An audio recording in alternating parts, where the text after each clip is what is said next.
नमस्कार, मेरा नाम केशवी आर्य है। मैं उपल न्यूरो हॉस्पिटल में ऑक्यूपेशनल थेरेपिस्ट हूँ। आज हम बात करने वाले हैं ऑटिज़म के बारे में। ऑटिज़म क्या होता है?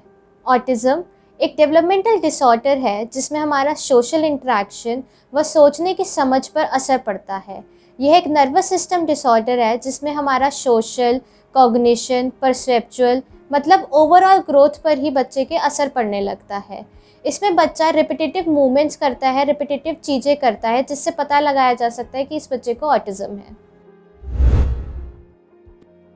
अगर इसके लक्षणों की बात करें तो इसमें बच्चा रेपिटेटिव बिहेवियर करता है, जैसे कि हैंड फ्लैपिंग करना, बार बार पंखे को देखना, पंजों के बल चलना, गोल गोल घूमना या चीज़ों को बहुत ज़्यादा गोल गोल घुमाना, खुद ही बैठे बैठे हिलते रहना।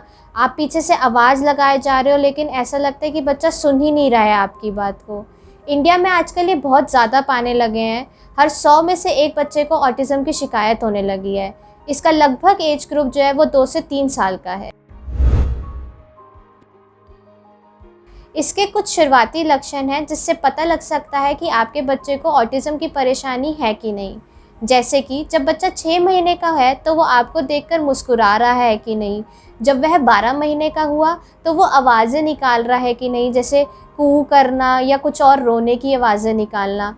जब वो 1 साल का हुआ तो वो ठीक से चल पा रहा है कि नहीं चल पा रहा, बैठे बैठे खुद से हिल तो नहीं रहा है, अपने हम उम्र के बच्चों से इंटरेक्शन तो कर रहा है, उनके साथ ठीक से खेल तो रहा है, चीज़ें बहुत ज़्यादा मुंह में तो नहीं डालता है, आई कांटेक्ट अवॉइड तो नहीं करता है, मतलब कि आपको देखे ही नहीं, अपनी दुनिया में ही मस्त रहे, अपना ही जो काम कर रहा है उसको ही करता रहे, आप पीछे से आवाज़ें लगाते जाएं और वो कोई रिस्पॉन्स ही ना करे।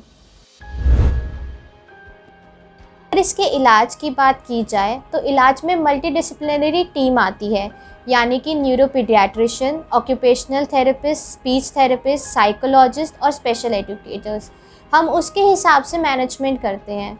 हम ऑटिज़म स्पेक्ट्रम डिसऑर्डर इसलिए बोलते हैं कि हर एक बच्चे के हिसाब से उनको ग्रेड्स देते हैं कि वो सीवियर है, मॉडरेट है या माइल्ड है।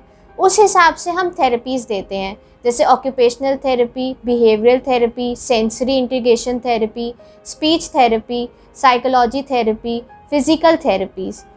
हर बच्चे पे डिपेंड करता है कि किसकी क्या नीड है, उसके हिसाब से उसको उसकी थेरेपीज़ दी जाती हैं, उसकी नीड्स पूरी करी जाती हैं और उसको रोज़मर्रा के जीवन की ज़िंदगी सिखाई जाती है।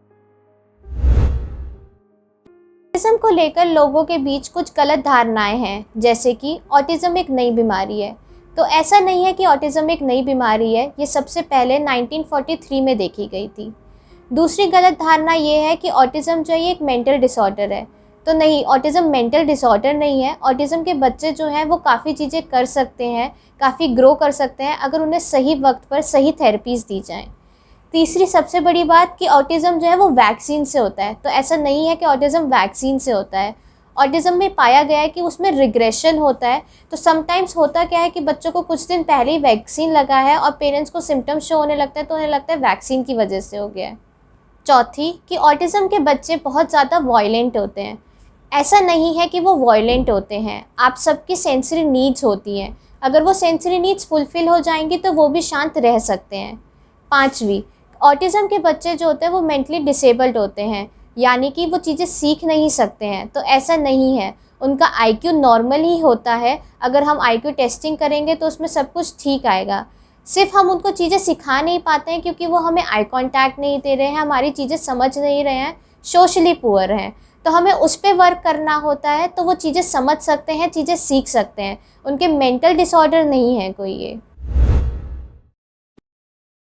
हमारे अस्पताल में कई पेरेंट्स आते हैं जो ये हमसे क्वेश्चन पूछते हैं कि क्या हमारे बच्चे पूरी तरीके से ठीक हो पाएंगे। तो इसका आंसर है कि पूरी तरीके से तो नहीं, डिपेंड करता है कि कौन सा ग्रेड ऑफ ऑटिज्म है, कितनी जल्दी आपने थेरेपीज ली है और कितनी इंटेंसिटी से आप थेरेपीज करवा रहे हैं, प्लस बच्चे की कितनी अंडरस्टैंडिंग है और कितना जल्दी वो गेन कर पा रहा है चीज़ों को। हम ये कहने लगे कि हाँ हर बच्चे को हमें स्पेशल स्कूल में भेजना पड़ता है, तो ऐसा नहीं है। जो बच्चे माइल्ड ऑटिज्म के होते हैं हम उन्हें नॉर्मल स्कूल में भी भेज सकते हैं। बस हमें उनके सेंसरी इनपुट्स पूरे करने होते हैं और साथ के साथ हम उनको एक नॉर्मल लिविंग दे सकते हैं।